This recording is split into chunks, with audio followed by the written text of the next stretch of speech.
L'énergie solaire peut-elle devenir l'épine dorsale de la transition énergétique européenne d'ici 2030?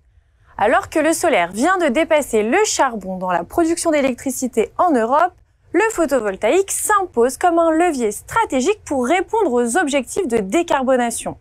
L'augmentation importante des prix de l'électricité depuis 2021, couplée à une baisse des coûts des panneaux solaires, a stimulé l'expansion des installations photovoltaïques. Aujourd'hui, l'Allemagne concentre plus de 30% de la puissance installée en Europe, loin devant l'Espagne, l'Italie et la France. Mais derrière cette dynamique, plusieurs défis de taille se dessinent. D'abord, la dépendance à la Chine pour la fabrication des composants et équipements clés reste très forte.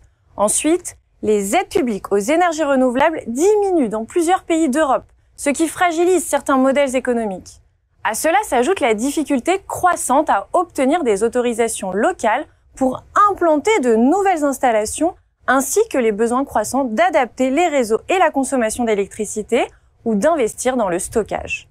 Enfin, l'incertitude politique qui plane dans plusieurs pays membres pourrait remettre en question les trajectoires énergétiques engagées. Dès lors, trois grandes questions se posent. Premièrement, quelles sont les réelles perspectives du marché photovoltaïque à l'horizon 2030 dans un environnement où les subventions tendent à disparaître? Deuxièmement, comment les exploitants peuvent-ils faire évoluer leurs modèles économiques et tirer parti des contrats d'achat d'électricité, les fameux PPA?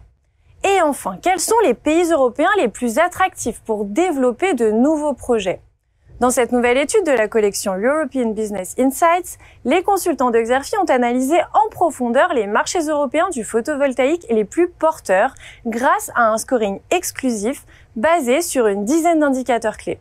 L'étude met également en lumière les 50 premiers exploitants de parcs en Europe à travers un panorama détaillé de la concurrence et des stratégies adoptées.